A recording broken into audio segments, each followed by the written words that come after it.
welcome to Labor Talks. I'm your host, Laurie Gruber. Today's special guest is Sheriff Hove, Nancy Hove. Sheriff Hove currently serves as the Sheriff for Pierce County. Welcome Correct. to Labor Talks. Thank you. Thanks for the invite. For our viewers, can you tell us a little bit about you? Nancy Hove, I was born and raised in Pierce County, attended school at the local Ellsworth High School, was a graduate of Hibbing Community College over in Minnesota with my law enforcement degree. And after that, I got hired with Ellsworth Police Department right in Pierce County. Worked there for 7 or so years. Left there, went down to Marquette County Sheriff's Department, worked as a school resource officer for a year, and had some family issues. My father passed away, so I moved back up to Pierce County to be with my mother and help her out. So then we ended up, I applied for Pierce County Sheriff's Department, and I've been there now for the last 20 years. Wow. Working for them, starting in the jail dispatch, going through the patrol, dare officer, and now sheriff for the past 12 years. So it's been quite an adventure, 30 years in law enforcement, and hoping to enjoy my career yet still. I was going to say, do you still love it? I still love it. Happily married, have a husband of Jason, no kids, but we do have a dog.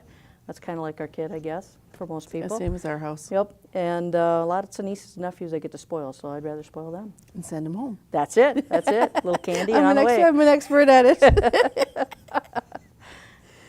You were featured in an article in Time Magazine. Can you tell us about the article?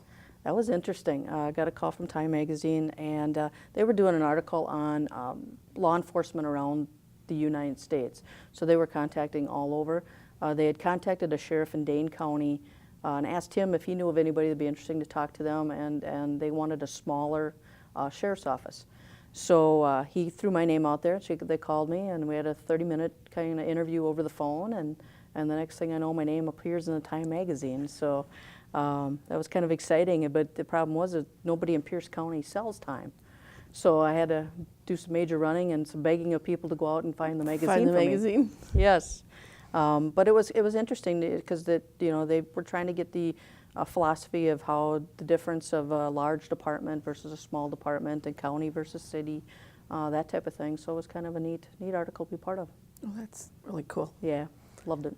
And you're currently serving your third time as sheriff in Pierce County, correct? Correct. Do you intend to continue for a hopeful fourth? I do. I announced here about a week ago that I'm going to run for another term. I'm first official female sheriff in Pierce County. There was some females husband-wife teams way back in the day, but I have 12 years and going for 16, which would make me the longest-standing sheriff in Pierce County if I do win the next election. Excellent. So I hope Good so. luck. Thank you. Some of the things that I've seen that Pierce County law enforcement is involved with is the K-9 program, an airboat, a CIS system. What can you tell us about the involvement that Pierce County has for those types of programs? We've had a K-9 program for the county for many, many years. That goes way back before I was even sheriff. The dog works with our department, works with all the departments in the county, doing drug searches. They do school, locker checks, that type of thing. Depending how you get them trained, some of ours way back when were trained also with bombs. This one is not. This one's mainly just drugs. It will do some searching for missing people. We try it because it does have a good nose and it is a good dog, but that's not our specialty right now. It's just getting with the drugs in the drug world and the way things are going. So the K-9 is a special program that we like to keep going and then like to keep part of our department. So that's always been a challenge, though, to keep it in the budget. Yeah, they're expensive. Yes, they are a little chunk of money, so with training and plus the dog. Then we also have the airboat, which we got on a grant because we border Minnesota with the Xcel Energy plant. We do get some grants to help us if something would ever happen there. And we were able to get an airboat that gets us back into the areas of the Mississippi that we can't get with a normal boat. And especially during high waters. Water season. And we have a lot of Mississippi area. I mean, we cover all the way from Prescott, up to even the northern part of River Falls that comes across on the St. Croix River, and then we go all the way down to Lake City. So if you're for mileage-wise, we got a good 30, 40 miles of river to cover. Not many lakes in our town, in our state, in our county, I should say, but we do have a couple. But this airboat will go land. It'll go right down the road if we need it to. Oh, wow. So it's kind of a neat thing that we got. A couple of us went down to Texas to get trained on how to run it, because that's a whole different way of running a boat versus a steering wheel. So we took it down there, took a training, and did a little alligator catching while we were there, so that was kind of exciting. A CIS system is a computer system that we have for our department. That does all our, from 911 dispatch all the way through the patrol, do the reports on there. It keeps our investigations and our books and that type of thing. It's a whole computer system for the whole thing, and CIS has been great to work with. The county's had several in the past years, and I chose this one when I became sheriff to go with. I liked what they had to offer, plus cost, of course, is always a big issue. Every department has one. Every department has a different system. Some are Spielman, some are CIS. There's several different ones But out they are compatible as far as speaking to each other. So, like if Rick from where I live in Hammond in St. Croix County, if he were to call you and needed some type of a report, you guys, your computers would talk to each other. No, they would properly. not. Oh, No, they they don't. They don't. Everyone has their own little niche. Ours, we've connected in with the cities in our county, so the cities have access to it. So we all talk together, but to go county to county, you got to have the same system. So now, like Pepin County went with them. Buffalo County, we're hoping someday to have all of us chained up together. Minnesota, a lot of Minnesota counties have them. So that was our kind of our selling point, was that the fact that Twin City area has that connection with CIS, and so someday we'd all like to be connected. Well, it'd be nice then if St. Croix bond. follows suit, and yeah, because of all of that stuff bordering along Yep. the state the state borders into Minnesota and up and down I-94. It just, I think, would make it seem like a really good thing if you guys could all talk to each other. It would be that way. great, because we all deal with the same people. It's amazing. And then we talked about, you mentioned an SRO, the school resource officer. Yes. I know there's a lot of grants right now that people are getting because of the fact that the government is trying to help push because of the gun issue. Sure. Does Pierce County have an active SRO? We do not have an active SRO. We do have a DARE officer, and he teaches in all the schools in the county except for River Falls. They have their own program. So he's with Prescott, Ellsworth, Spring Valley, Elmwood, Plum City, the Catholic schools. He goes in and spends approximately 10 to 12 weeks in each school. He's there 1 day a week. So he's not there every day, but at least we do get into the schools and try to keep a thumb on what's going on. With everything that's been happening in the schools, we've been around to the schools a little extra. Got officers just stopping in, checking things out, just kind of be seen. Because we're a small county, and there's some of the schools sit out there with no help available right away.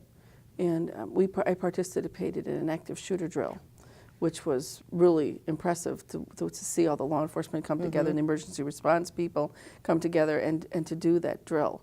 And I hope we never have to use that. Correct. But it's nice to know. And Yes. it not just in a school, I mean, even in a business. I mean, the way things are nowadays on the news, it could happen anywhere. I was in Rothschild the day Okay. that the deputy Deputy was gets killed. So, and it was I was there. So it's scary when Yeah. everything gets locked down and there's police everywhere, and it's like, what's going on? Yeah, and you don't have a clue what's going on, and yep. Makes you want to go out and get a scanner, but not that would do me And that much nowadays, good. cell phones work just as well. And my brother used to be a county deputy for Waupaca County. Okay. So you get to know some of the things that are going on.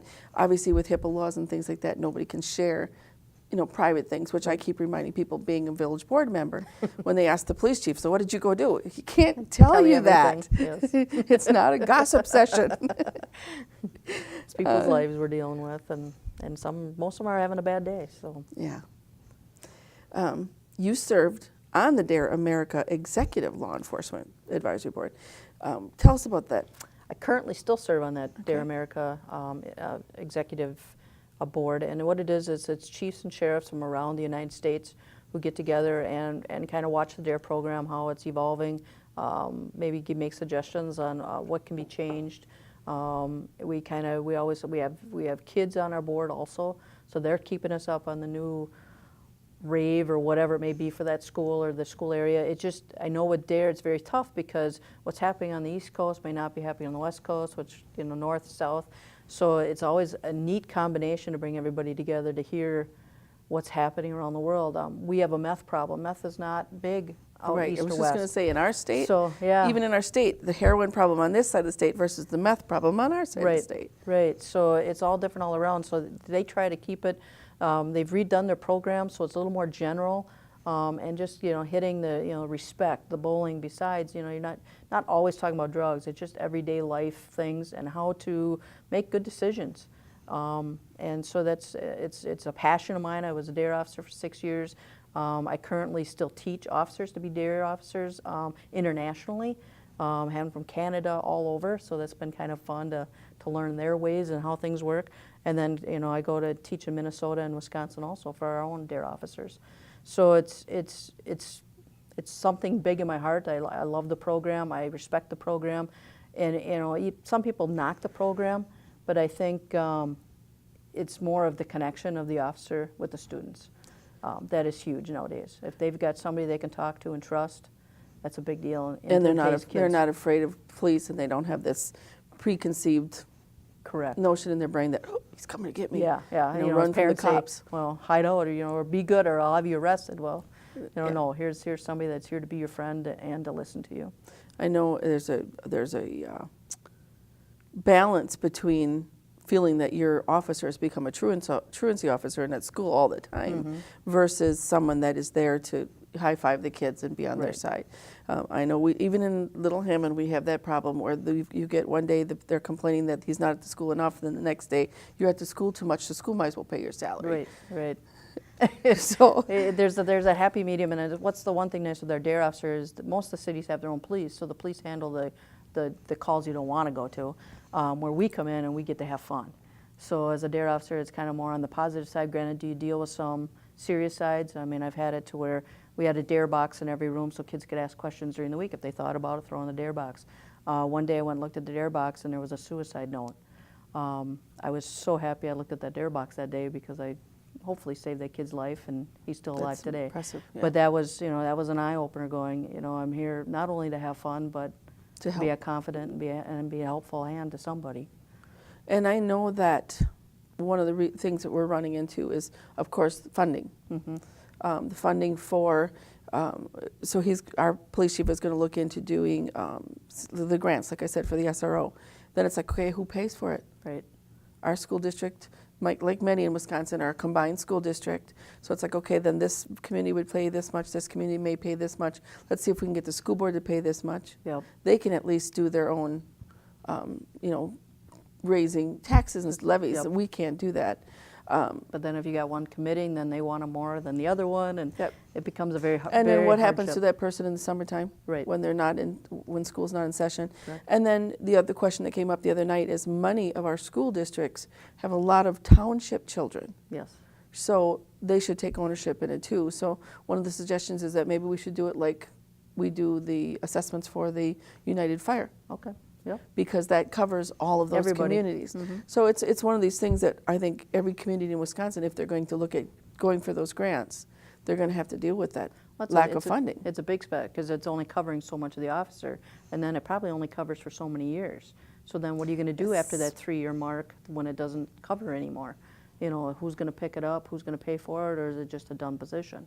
What I heard was that the state would pick up the first year, 75% the next year, and then down until there's nothing, and then of course then it's going to be all on the local governments. And with the lack of funding and lack of shared revenue, it's going to be hard for a lot of smaller communities to be able to pay for that. It's very tough. It's a great gesture, but in the long run, I don't see us even trying to apply for it because as right now my budget's maxed, and so granted I have the DARE officer there, thank God, who helps out, kind of fills that spot, but they're still not in one school all the time. There's nobody checking the doors in the morning, that type of thing. So, you're still missing that main component. Because when your funding looks at the vehicles, and obviously the body armor, the uniforms, the guns, the training, the cameras, everything that has to go into the budgets for the law enforcement. Yeah, an officer is about $100,000 a year with the equipment and training and pay and everything, and so that adds up fast. And people, as much as they want us, they don't want us. Well, and I want to make sure our viewers realize that the law enforcement officer is not being paid that. No, that's just what it comes down to, because everything, uniforms, equipment, car, like you said, training. They have to have so many hours a year in training, and you want them trained. The people want them trained because you can tell the ones that haven't had the training or have had better training, and it just makes everybody more efficient. And Are you guys running into situations too where you spend all the time and money and it's like $20,000 just to do the training for an officer, and then, oh, we're going to go over there because they pay more money? Right, constantly. And it's really hard to be the training ground for other communities. And the smaller departments are. That's, you know, especially if you know, like Hammond PD is a smaller department, even ours. We have a hard time competing with Minnesota. Minnesota pays double what we pay. They can go 15 miles across the border and be right there, and their retirement's better and everything. So it's very hard to keep those people, and we are a training ground. You know, it's sad to say, but we are. Plus, you don't like seeing the good officers leave that No. have really connected. And those are with the ones that get community. hired. So. Yeah. Now I noticed, because I drive to Ellsworth down past the new jail, that Pierce County has a new jail. Is it all up and running now? We are up and running. We went in, as far as the sheriff's office, went in August of last year. Come October, we moved the jail in, and we slowly moved the jail in. We moved the inmates we had, and then slowly until the first year, started bringing back our inmates from other counties. And then we've been, EOC, which is Emergency Operations Center, is also downstairs, so that got moved in. And now June, we'll finally move in the dispatch center. We'll have a whole new dispatch center. So we'll all be back in one building again, which will be wonderful. I can't wait. How many 911 do you guys have, operators do you have down there? We have 2 on per shift. So, but we have seating. We did this seating for 4. And one seat, we put a specialized seat in this time for, like, school cameras can be piped right in. It's a hot seat, basically. So any big event, that's the seat that, you know, we can bring cameras up, whatever we may have, to help the situation along. And the room for inmates, how much compared to the old jail to this one? We went from 29 beds to 80 beds. Wow. Okay. Yeah, big move. But it's so state of the art. Everything is push button. It's all glass instead of, like in the old jail, with linear, which is just cement walls, and you had little peepholes, kind of like in the movies. We actually had the bars, like, you know, Andy and Barney, the bars on the doors. So we went from that to all glass and metal, and safer for the inmates, safer for our staff. It just flows so much better. So we're excited. And it's a nice looking building, Yes, too. thank you. Now, you're also the president of the Wisconsin Deputy Sheriff's Association. Do you see, compared to like where we are compared to other parts of the state, the staffing issues? Every sheriff that I've talked to has got staffing issues. I don't know one that isn't saying their lists have gone down. Back when I applied 30 years ago, you'd have 200 people on a list for a job. Now I just took applications for a jailer. I got 5. So times have changed. People don't want to do this job. Nobody wants to work nights, weekends, holidays. You know, not that the pay is bad, but I mean, you can make a lot more in the public sector, or in the private sector, I'm sorry, than the public. So it's been very hard to compete with those people, and someone really needs to have it in their heart to become a good law enforcement officer and to stick with it. So, and every sheriff in the county or throughout the state has had problems. So we're trying to figure out ways how we can recruit people, how we can put messages out there to get people to join us. But it still kind of falls back to... Are you doing like career fairs or things like that at the tech schools? We are. We've just started. I know the tech schools always have had them, you know, there and available. We've never done it before, but now we've started. So we're out there. We're trying to promote our department and what's so good about our department compared to someone else's, and it's tough. It really is tough. I'm afraid there's going to be a day that there's going to be no applications, and then what do we do? Well, plus you're going to have the fact where all the baby boomers are going to be retiring, and with not as many younger people going into it. And you know, my brother is a couple years older than me, and he said too, when he was a county deputy, that 200-300 people would show up for a job, and it's nowhere near that anymore. No. And is it because people aren't going into law enforcement, or is it because they're going to bigger areas? I think probably both, but I would say people just are not going to law enforcement school anymore. It's not the prime job it used to be. I mean, you just watch the news, and I mean, we're getting slammed every day, and people going, why would I want to do that? I mean, I hear that daily. Why do you want to do your job? Why would you want to take the heat you take? The phone calls you take, the people complaining that you take, and it's like, you know, I don't enjoy that part of my job, but that's part of it. But there's a lot, but there's a lot of it that's good, and a lot of it that I enjoy doing. I mean, when I save somebody's life, It feels good. You know, if I can help somebody, an elderly person, whatever it may be, you feel good. You got to take that part in and look at the better side versus the bad side all the time. And Marcy's Law. Now, I was at the Wisconsin Sheriff's Conference where they talked about. Can you tell the viewers about Marcy's Law? Marcy's Law is a law that we're trying to get through to help the victims and their rights. We've always worried about the rights of the offender, but this one is going to try to help the victim's rights. So you have right to either get your money back or you know, if you want safety of somehow knowing where this person is, those rights, those kind of rights. They're still working hard on it. They're trying to get it nationwide. But I feel personally, I know a lot of victims that never got closure, never got what they deserved to get back, or could even try to get back what they wanted. And so I see both sides of it. I see the offenders have their rights, I get that, but your victims should also have equal, if not more. So this will kind of go hand in hand. So with domestic violence, for instance, we have a couple shelters here in Eau Claire County for domestic violence. If they get a restraining order, so many of them have felt that the restraining orders did them no good because something had happened and now it's too late to anybody get there. Marcy's Law will strengthen that, correct? It's supposed to. I mean, hopefully it works the way the way they're hoping. A restraining order is a piece of paper, like I tell people. You can put restraining orders out, but it's a piece of paper. You yourself have to take some steps to be safe. Watch where you go, what you're going to do.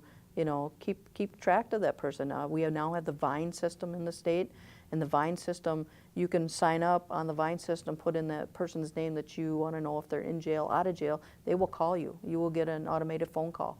You know, they're in so and such a jail at this time, their release date is this. Oh, that's really different from what it used to be. Yes. I mean, yes. I have a friend whose ex-husband was violent, and he ended up in prison.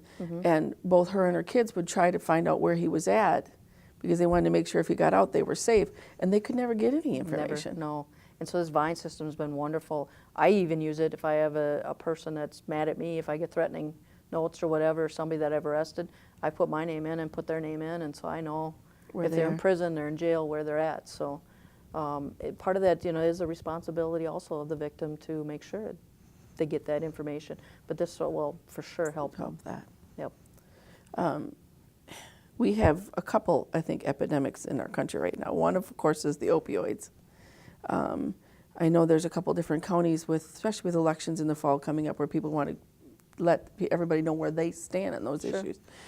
Do we have any kind of panel discussions or anything like that going on in Pierce or St. Croix County that you know of for people where they can go and talk about opioids and the problems that, even though I know meth, like I said, meth is more of a problem where we are. Yep. We've had some panels. I've been on a couple of them over in Red Wing.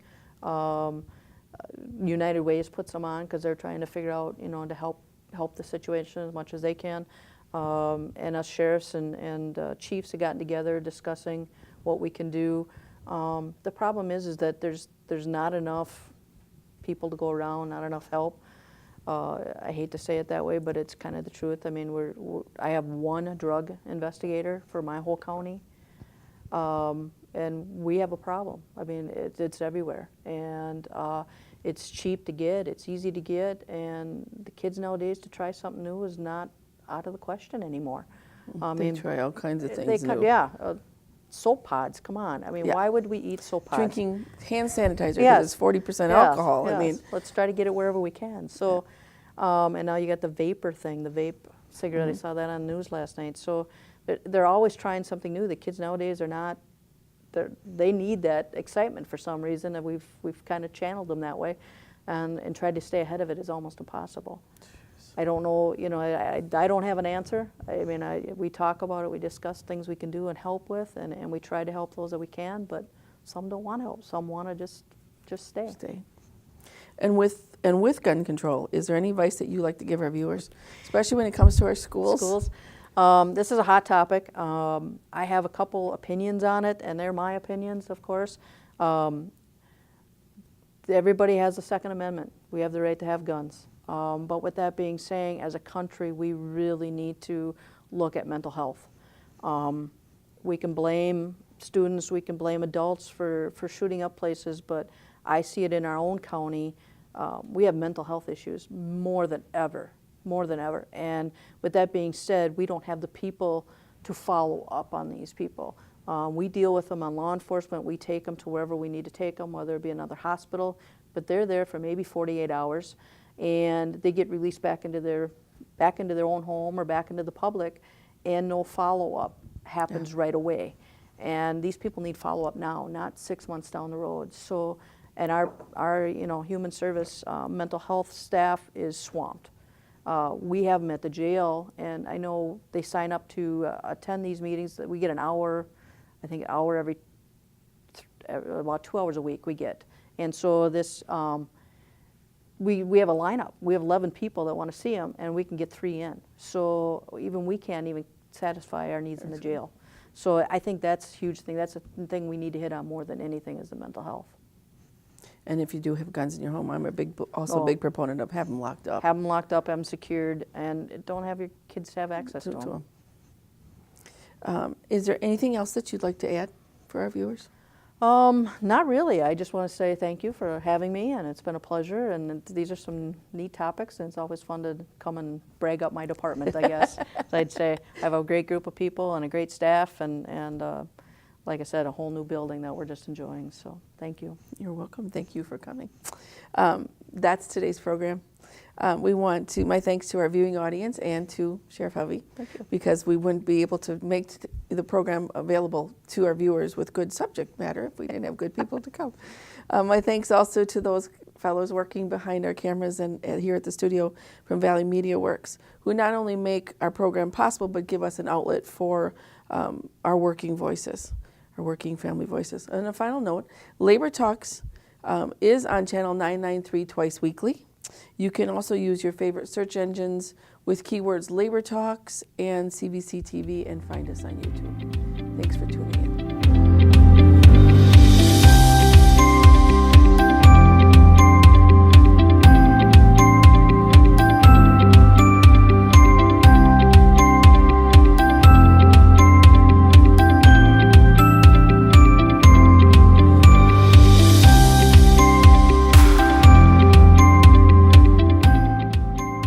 Television is made possible by continuing community support.